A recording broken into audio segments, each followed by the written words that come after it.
వారందరికీ గిఫ్ట్లు ఇవ్వాలి. ఎలాగివ్వాలో మీ అందరికీ బహుమానాలున్నాయి.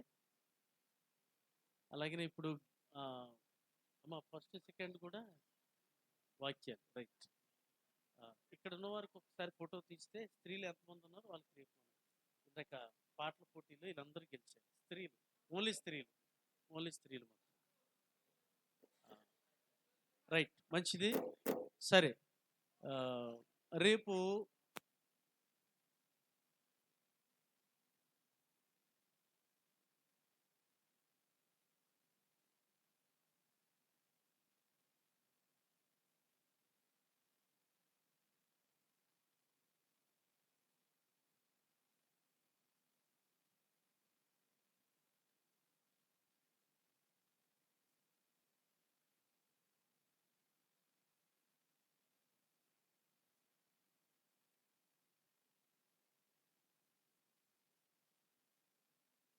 ఒకరిద్దరు కాదండి, అందరూ రావాలి. నన్ను ఎన్ని గంటలకి రావాలి? 6 గంటలకు వచ్చేయాలండి. 6 గంటలకి రావాలి. అమ్మ సాయంకాలం కాదు, ఉదయం చెప్పారు అండి. పాటల పోటీలో మీకు కూడా ఇప్పుడు ఎంతమంది వచ్చారో ఒకసారి ఫోటో తీనా. మళ్ళీ రేపు మీకు కూడా గిఫ్ట్ ఉంది, మీకు కూడా ఇస్తాం. అందరికి ఇక్కడ కూర్చున్న ఇప్పుడు వచ్చిన ఉదయాన్నే మళ్ళీ చాలా మంది వస్తారు కాబట్టి వాళ్ళకి లేదు, నైట్ వచ్చిన వాళ్ళకి. ఒకసారి వీళ్ళందరినీ ఇటు అటు. రైట్. హల్లెలూయా. దేవుని వాక్యాన్ని ఒక 5 minutes జస్ట్ మనం జ్ఞాపకం చేసుకోవాల్సిన వరమై ఉన్నాం. దేవుని వాక్యంలోంచి కొన్ని విషయాలు మనం జ్ఞాపకం చేసుకుందాం. 103వ కీర్తన, దేవుని వాక్యం 103వ కీర్తన మనం చదువుకున్న మాటలో ఒక మాట నేను మీకు జ్ఞాపకం చేస్తాను. 103వ కీర్తన 2వ చరణం. నా ప్రాణమా యెహోవాను సన్నుతించు, ఆయన చేసిన ఉపకారములలో దేనిని మరువకు. ఈ మాట దావీదు చెప్తున్న మాట. మహారాజు చక్రవర్తి తన హృదయంతో చెప్పుకుంటున్న మాట. నా ప్రాణమా అన్నాడు. ఎవరట? నా శరీరమా అని చెప్పలేదు. నా ప్రాణమా యెహోవాను సన్నుతించు. ఈ ప్రాణంతో ప్రభువుని ఆరాధించాలి. పెదవులతో కాదు. దేంతో? ప్రాణంతో. ప్రాణముతో ఆరాధించేవారు వేరు, పెదవులతో ఆరాధించేవారు వేరు. పెదవులతో ఆరాధించేవారు మనుషుల్ని గొప్ప చేస్తారు. ప్రాణముతో ఆరాధించేవారు ప్రభువుని గొప్ప చేస్తారు. పెదవులతో ఆరాధించే వారిగా మిగిలిపోతే మనం దేవునికి కాస్త దూరంగా ఉన్నట్టే. నిజముగా మొరపెట్టే వారికి నేను సమీపముగా ఉన్నాను అని చెప్పాడు.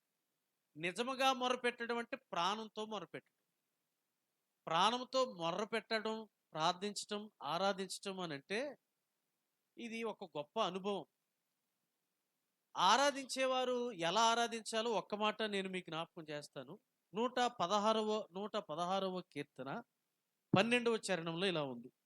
చూడండి, చదువుతున్నాను. యెహోవా నాకు చేసిన ఉపకారములన్నిటికీ నేను ఆయనకి ఏమి చెల్లించుదును? రక్షణ పాత్రను చేతపుచ్చుకొని యెహోవా నామమున ప్రార్థన చేసేది. యెహోవాకు నా మొక్కుబళ్ళు చెల్లించేదను, ఆయన ప్రజలందరి ఎదుటనే చెల్లించేది. ఎక్కడ చెల్లిస్తాడు? ప్రజలందరి ఎదుట చెల్లించటం. ఇది మనకు అలవాటు అవ్వాలి.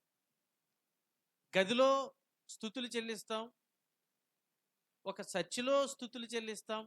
ప్రజలందరి ఎదుట స్తుతులు చెల్లించే అనుభవం నీకు ఉందా? ప్రజలందరి ఎదుట దేవుణ్ణి గొప్ప చేయటం, ఈ ప్రజలందరి ఎదుట నా దేవుడు గొప్ప కార్యాలు చేశాడని గొప్ప స్వరంతో చెప్పగలిగితే అప్పుడు నీ ప్రాణంతో ప్రభువుని ఆరాధించిన అనుభవంలోనికి నువ్వు వెళ్తావు. నా ప్రాణమా యెహోవాను. బైబిల్లో విచిత్రంగా మరొక ఆయన అన్నాడు, ప్రాణంతోనే ఇలా చెప్పుకుంటున్నాడు. నా ప్రాణమా తినుము, త్రాగుము, సుఖించు. అనేక సంవత్సరములకు సరిపడినంత ఆహారం నీకు కూర్చబడి ఉన్నది అని చెప్పాడు. అతను కూడా ప్రాణంతోనే చెప్పుకుంటున్నాడు. నా ప్రాణమా యెహోవాను అని ఒక ఆయన చెప్పుకుంటున్నాడు. అతను ధనవంతుడే, ఇతను ధనవంతుడే. ఇతనికి కూడా అష్టైశ్వర్యాలు ఉన్నాయి, ఇతనికి కూడా భోగభాగ్యాలు ఉన్నాయి. ఇతను దావీదు, అతను ధనవంతుడు. ఇతన్ని దేవుడు గొప్ప చేశాడు, అతన్ని దేవుడు వెర్రివాడా అని పిలిచాడు. వింటున్నారా? అతన్ని వెర్రివాడా అని పిలిచాడు. నువ్వు తిను త్రాగు సుఖించు అని లోకమంతా చెప్పుకుంటది. మీకు మాట చెప్పనా, ఈ జనవరి 1 తారీఖు యొక్క సెలబ్రేషన్ క్రైస్తవులు చేస్తారు, అన్యులు ప్రపంచంలో ఏమండి చాలా మంది మన తెలుగు లేకపోతే మన ఇండియా ప్రజలంతా జనవరి 1 తారీఖున సెలబ్రేషన్స్ చేసుకుంటారు. మరి వారికి నీకు తేడా ఉండాలా వద్దా? వాళ్ళు మెగాఫోన్ పెడతారు, లేక వాళ్ళు కూడా రికార్డ్స్ పెడతారు, వాళ్ళు పాటలు పాడుతారు, వాళ్ళు కూడా కేకులు కట్ చేస్తారు, వాళ్ళు కూడా చాక్లెట్స్ ఇస్తారు, వాళ్ళు కూడా అల్లరి చేస్తారు, వాళ్ళు కూడా సంతోషంగా గడపాలని రాత్రంతా వారు నిద్రపోకుండా ఉంటారు. వారికి మనకున్న తేడా ఏంటంటే, ఇందాక అన్నయ్య వాక్యాన్ని పంచాడు మనం స్వీట్స్తో పాటు. అన్ని రకాలైన స్వీట్స్ కంటే అమోఘమైన స్వీట్ ఏంటంటే వాక్యం. తేనె కంటేను జుంటి తేనె దారల కంటేను మధురమైనది ఈ వాక్యం. ఇలాంటి వాక్యాన్ని హృదయంలో పెట్టుకున్న దావీదు అన్నాడు, నా ప్రాణమా యెహోవాను సన్నిధించు, ఆయన చేసిన ఉపకారములలో దేనిని మర్చిపోవడం అనేది మన జన్మ హక్కు లాంటిది, అయిపోయింది. ఊరకనే మర్చిపోతాం. ఆయన మనల్ని ఇంతవరకు సజీవులుగా ఉంచాడు అని అంటే కారణం మన భక్తిని బట్టి కాదు, మన యథార్థతను బట్టి కాదు, కేవలమైన ఉచితమైన ద గ్రేస్ ఆఫ్ గాడ్. హల్లెలూయా. ఏంటట? కృప. నువ్వు బ్రతుకున్నావంటే ఎవరి కృప? నీ అందాన్ని బట్టి, నీ అష్టైశ్వర్యాన్ని బట్టి, నీకున్న కలిమిని బట్టి కాదు, ఆయన కృప. హల్లెలూయా. మన ముఖాలు అద్దంలో చూసుకుంటే ఇప్పుడు చాలా తేడాగా ఉంటుంది. అదే తెల్లవారి 9 గంటలకు చూసుకుంటే ఎంత బాగుంటుందో. బాగున్నప్పుడు సంతోషపడిపోయి, ఏమీ బాగులేని పరిస్థితుల్లో ఉన్నప్పుడు బాధపడతా ఉంటాం. అంతా బాగున్నప్పుడు నేను గొప్పోడిని అనుకునే రకం మంది, ఏమీ లేనప్పుడు నిరాశతో కృంగిపోయే వాళ్ళం మనం. అయితే దేవుడు అన్నాడు, ఆదికాండం 1వ అధ్యాయం 28వ వచనంలో, మీరు ఫలించి అభివృద్ధి పొంది భూమిని నిండించి దాన్ని విస్తరించి దాన్ని లోపరుచుకుని దాన్ని ఏలండి అని చెప్పాడు. దేవునికి స్తోత్రం. దేవుని పిల్లలు దీవించబడ్డవారు. అబ్రహామును దేవుడు దీవించాడు. అబ్రహాము ఇంటిలో 318 మంది పనిచేసేవాళ్ళు. ఎప్పుడు? 4000 సంవత్సరాల క్రిందట జరిగిన మాట చెప్తున్నాను. ఇంట్లో పనిచేసేవాళ్ళు 318 మంది. ఇది 4000 సంవత్సరాల క్రిందట మాట చెప్తున్నాను. 4000 సంవత్సరాల క్రిందట ఒక ఇంటిలో ఒక యజమానుని కింద 318 మంది పనిచేస్తున్నారంటే అతను ఎంత గొప్పోడో అర్థం చేసుకోండి. మాట చెప్పనా, వారుకున్న గొర్రెలు, వారుకున్న మేకలు, వారుకున్నటువంటి పశువులు ఒక జిల్లా కూడా సరిపోలేనంత విస్తారమైనటువంటి పంట పాడి కలిగిన వాడు. కానీ అబ్రహాము ఒకటే ఆయనకి తెలుసు, ఇవేవైనా కానీ ఆయన వల్లనే కలిగాయి కాబట్టి ఇవన్నీ సెకండరీ, మొదటెవరు? ఆయనే అని ఆయనకి శిరస్సు వంచి నమస్కరించేవాడు. ఆయన గుడారాల్లో ఉండేవాడు, ఎడారిలో బ్రతికేవాడు. ఏమండి, మనుషులు ఎవరు ఆయన చుట్టూ ఎక్కువగా లేరు. అలాంటి పరిస్థితుల్లో అబ్రహాము దేవునితో స్నేహం చేశాడు. ఎవరితో? అందుకని దేవుడే అనేశాడు, అబ్రహాం ఎవరట? నా స్నేహితుడైన అబ్రహాముతో నేను అనుకున్న విషయాలు చెప్పకుందునా అన్నాడు. దేవుడే అబ్రహామును నా స్నేహితుడు అన్నాడు. ఇక్కడ కూర్చుని వర్లారా, మనుషులకి స్నేహితులుగా మారొచ్చు. నువ్వేమైనా ఇస్తే నీకు అతను స్నేహితుడు అయిపోతాడు, నువ్వేమి ఇవ్వకపోతే అతను నీకు శత్రువు అయిపోతాడు. కానీ మనం ఆరాధించే దేవుడు నువ్వేమిచ్చినా ఇవ్వకపోయినా నిన్ను ప్రేమించి, నిన్ను కాపాడి, నిన్ను భద్రపరిచి, నీకు క్షేమం ఇచ్చి, నీకు విస్తారమైనటువంటి అవకాశాలు ఇచ్చి నీ ఆయుస్సును పెంచుకుంటూ పోతున్నాడే, ఆయన నీకు స్నేహితుడు కాడా? ఆయన అంటాడు, నేను ప్రాణ స్నేహితుడిని అన్నాడు. అబ్రహామును దేవుడు స్నేహితునిగా ఎంచుకున్నాడు. హల్లెలూయా. ఎందుకో చెప్పనా, అబ్రహాముకు విస్తారమైన కలిమున్నా కానీ వీటన్నిటికంటే నా దేవుడే నా ఆస్తి అనుకున్న ఆ విశ్వాసంతో ఆయన బ్రతికాడు. దేవుని వాక్యాన్ని వింటున్న వాళ్ళారా, నీ ఆస్తి ఏంటో చెప్పనా? నిన్ను పుట్టించిన నీ దేవుడే. నీతో నిరంతరము ఎక్కడికి పడితే అక్కడికి వస్తున్న నీ దేవుడే. ఒక మాట చెప్పాలి. ఈ మాట చెప్తే అన్యులకి చాలా కోపం వస్తుంది. బాత్రూంలోనికి ఆయన వస్తాడు, లెట్రిన్ రూమ్లోనికి ఆయన వస్తాడు, బెడ్రూమ్లోనికి ఆయన వస్తాడు. నీ జర్నీతో నీతో వస్తాడు.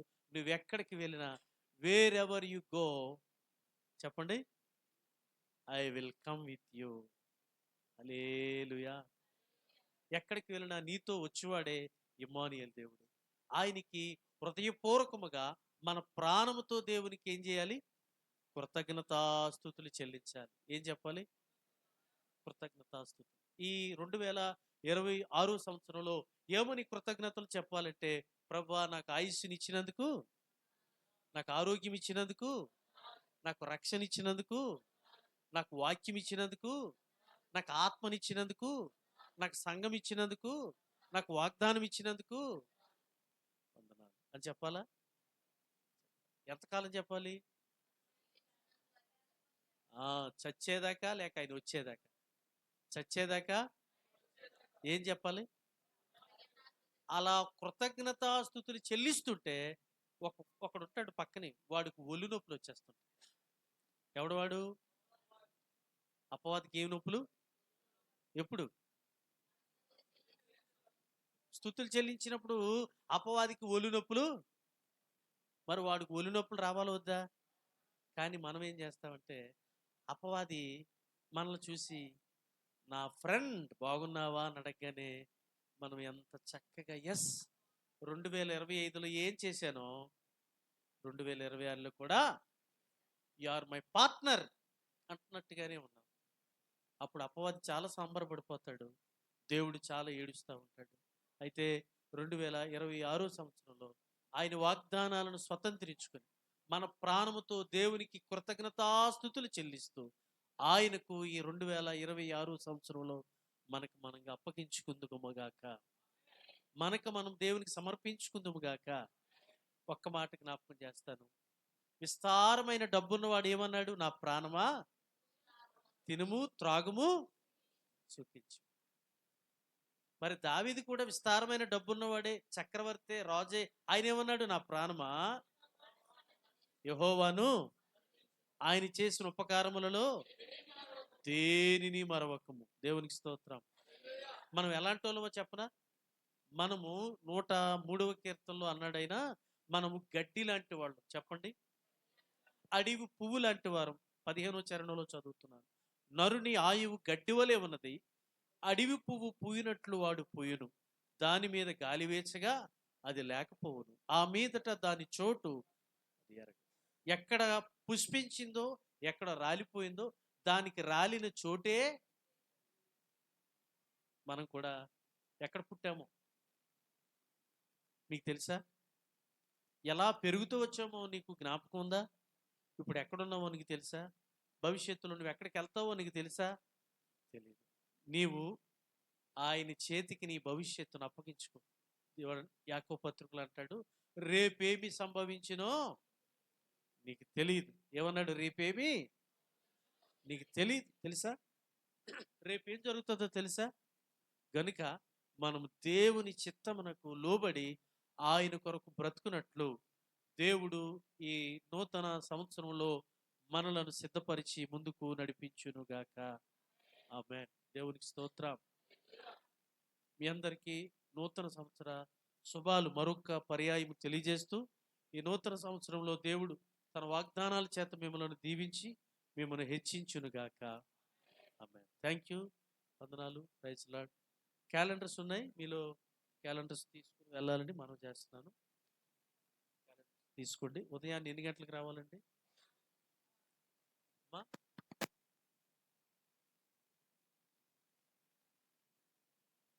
చెప్పలేకపోతున్నారంటే అర్థం ఏంటంటే, బ్రదర్ లేవలేమో అని వాళ్ళు చెప్తున్నారు.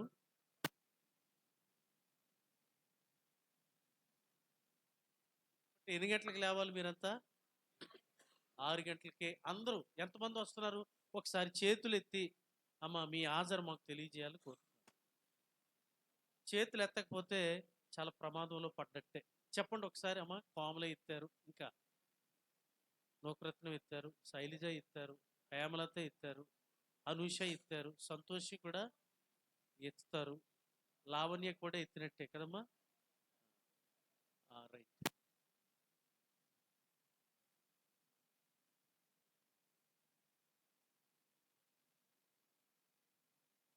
తలను ఉంచుదాం, ప్రార్థన చేద్దాం. ప్రతి ఒక్కరు నోరు తెరిచి అమ్మ కలిసి కలిసి ఇది కలిసి ప్రార్థించే సమయం, మౌనంగా ఉండే సమయం కాదు. కలుద్దాం ఒకసారి, కలిసి ప్రార్థన చేద్దాం. మీ కంఠస్వరాలు ఒకసారి నాతో కలిపి, నేను మీతో కలిపి దేవుని సన్నిధిలో విజ్ఞాపం చేద్దాం, మొరపెడదాం.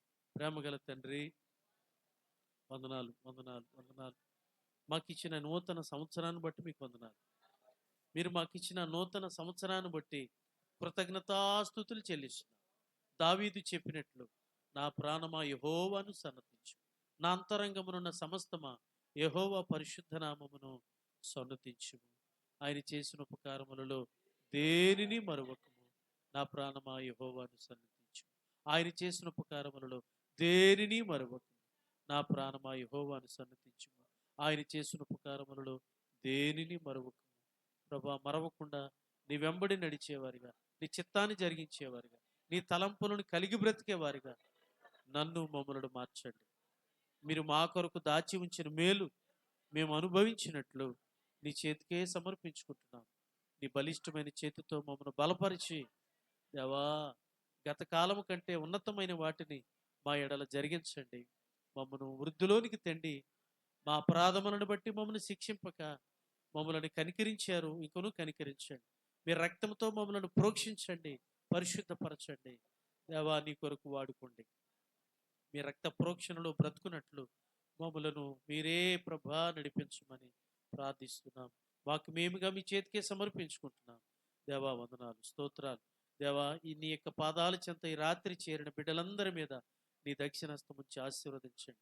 పేరు పేరును ఆశీర్వదించి బలపరిచి మహిమ ఘనత ప్రభావాలు మీరే పొందుకొనమని మా ప్రభువును రక్షకుడైన యేసుక్రీస్తు వారి నామములోనే ప్రార్థించి అడిగి పొంది ఉన్నాము పరమ తండ్రి, ఆమేన్. పరమ తండ్రి అయిన దేవుని ప్రేమయు, ఆయన కుమారుడు మన రక్షకుడైన యేసుక్రీస్తు వారి యొక్క కృపయు, పరిశుద్ధాత్మ దేవుని యొక్క దీవెన చేరిన మనకు సర్వలోక ప్రియులు పరిశుద్ధులకు ఈ నూతన సంవత్సరంలో, ఈ 2026 సంవత్సరంలో మనలను ముందుకు నడిపించి తానే మహిమ పొందుకొనును గాక.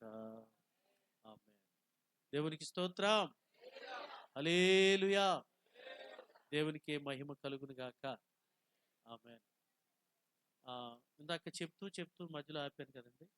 ఎవరైతే ఉదయాన్నే రారో వాళ్ళకి గ్లాస్తో నీళ్ళు తీసుకొచ్చి, తండ్రి కుమార పరిశుద్ధాత్మ నామమున చెప్పండి. తండ్రి కుమార పరిశుద్ధాత్మ నామమున ఏం చేయాలి? తడపాలా? తడపకు మునిపే వస్తారా? ఎంతమంది చేతులు ఎత్తారు? మరలా అడుగుతున్నాను, ఏమనుకోవద్దు. ఎంతమంది చేతులు ఎత్తారు? 1 2 3 4 5. జ్యోతి ఎత్తలేదు ఎందుకు? హేమలత ఎత్తలేదు ఎందుకమ్మా?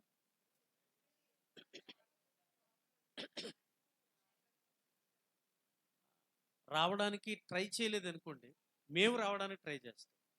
చెప్పాను కదా, అందులో సందేహం ఏమి లేదు. మీరు రావడానికి ట్రై చేయలేదు అనుకోండి, ఎవరు ట్రై